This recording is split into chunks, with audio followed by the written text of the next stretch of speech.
కర్ణాటక నాయకత్వ మార్పు ప్రక్రియ క్లైమాక్స్కు చేరుకుంది. నేడు మంత్రులకు సీఎం సిద్ధరామయ్య అల్పాహార విందు ఇవ్వనున్నారు.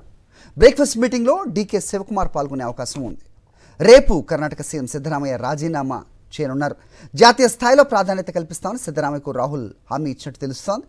రాజ్యసభకు ఎంపిక చేసి ప్రతిపక్ష నేతగా చేస్తామని హామీ ఇచ్చినట్టుగా కూడా ప్రచారం జరుగుతోంది. సిద్ధరామయ్య తనయుడికి కర్ణాటక కేబినెట్లో చోటు కల్పిస్తామని రాహుల్ హామీ ఇచ్చినట్టుగా కాంగ్రెస్ వర్గాలు చెబుతున్నాయి. సిద్ధరామయ్య రాజీనామాతో డీకే శివకుమార్కు లైన్ క్లియర్ కానుంది. గాంధీ కుటుంబానికి విధేయుడిగా ఉన్న డీకే శివకుమార్కు హైకమాండ్ పట్టం కట్టేందుకు సిద్ధమైనట్టు తెలుస్తోంది. సోనియా, ప్రియాంక గాంధీ విశ్వాసాన్ని డీకే శివకుమార్ గెలుచుకున్నారు. ఈడీ వేధింపులు, రాజకీయ ఇబ్బందులు ఎదురైనా పార్టీకి శివకుమార్ విధేయుడిగానే ఉన్నారు. ఇదే ఇప్పుడు డీకే శివకుమార్కు కలిసి వచ్చింది. రైట్, ఇదే అంశంపై అప్డేట్స్ మా కరెస్పాండెంట్ వెంకటేష్ ఢిల్లీ నుంచి అందిస్తారు. వెంకటేష్, నిన్న మనం మాట్లాడాం. సో డీకే శివకుమార్కు లైన్ క్లియర్ కానుందా అనే దీంట్లో అయితే కేవలం 2 సంవత్సరాల కంటే తక్కువ ఉన్న నేపథ్యం. సో ఇక రాబోయే ఎన్నికల్లో కూడా డీకే శివకుమారే ముఖ్యమంత్రి అభ్యర్థిగా ముందుకెళ్తారా, or is it too early to anticipate all that? ఏం జరుగుతున్నాయి పరిణామాలు ఏంటి?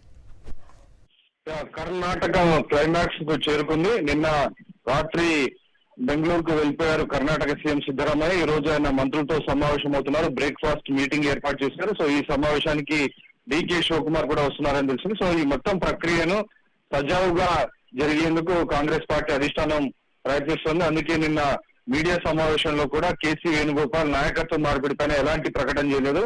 కేవలం రాజ్యసభ కౌన్సిల్ ఎన్నికలపైన చర్చలు జరిపామని చెప్పారు. సో సిద్ధరామయ్యను ఒప్పించి ఆయనకు ఒక గ్రేస్ఫుల్ ఎగ్జిట్ ఇచ్చే దిశగా కాంగ్రెస్ పార్టీ ఈ అంశాన్ని స్వయంగా కాంగ్రెస్ పార్టీ బహిరంగంగా మాట్లాడలేదు. సో ఇప్పటికే ఇటు రాహుల్ గాంధీ, ఇటు మల్లికార్జున ఖర్గే ఇద్దరు కూడా కర్ణాటక సీఎం సిద్ధరామయ్యకు నాయకత్వ మార్పిడికి సంబంధించినటువంటి అంశంపైన నచ్చజెప్పేటువంటి ప్రయత్నం చేశారు. సో రాహుల్ గాంధీ చెప్పినటువంటి ఫార్ములాకు సిద్ధరామయ్య కొంత ఒప్పుకున్నట్టుగా తెలిసింది. సో ఆ నేపథ్యంలోనే ఆయన రేపు తన పదవికి రాజీనామా చేసేటువంటి అవకాశం ఉందని తెలుస్తుంది. సో మొత్తానికి ఈ ప్రక్రియ అంతా కూడా సజావుగా పర్యవేక్షించేందుకు జరిగేందుకు కేసీ వేణుగోపాల్ అలాగే పార్టీ వ్యవహారాల ఇన్ఛార్జ్ రణదీప్ సుర్జేవాలా కూడా బెంగళూరు వెళ్తున్నారు.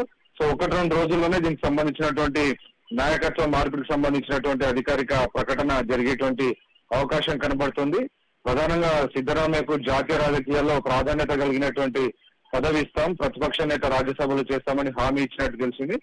అలాగే ఆయన తనయుడికి కూడా మంత్రి పదవి ఇస్తామని తెలిసింది. వీటితో పాటు ప్రధానంగా ఇటు సిద్ధరామయ్య అనుచరులకు ఎవరైతే ఉన్నారో మంత్రివర్గంలో వారందరికీ క్యాబినెట్ లో స్థానం కల్పించడంతో పాటు దాదాపు 4 డిప్యూటీ సీఎం పదవులు, అలాగే తన అనుయాయుడిగా ఉన్నటువంటి జర్కీ హోలీకి కేపీసీసీ కర్ణాటక ప్రదేశ్ కాంగ్రెస్ పార్టీ అధ్యక్షుడి పదవి కూడా ఇవ్వాలని ప్రతిపాదన పెట్టినట్టు తెలిసింది. సో మొత్తానికి ఇలా అనేక డిమాండ్స్ కాంగ్రెస్ పార్టీ ముందు ఆయన పెడుతున్నట్టు తెలిసింది. సో వీటన్నిటికీ కాంగ్రెస్ పార్టీ కూడా ఒప్పుకునేటువంటి అవకాశం ఉంది.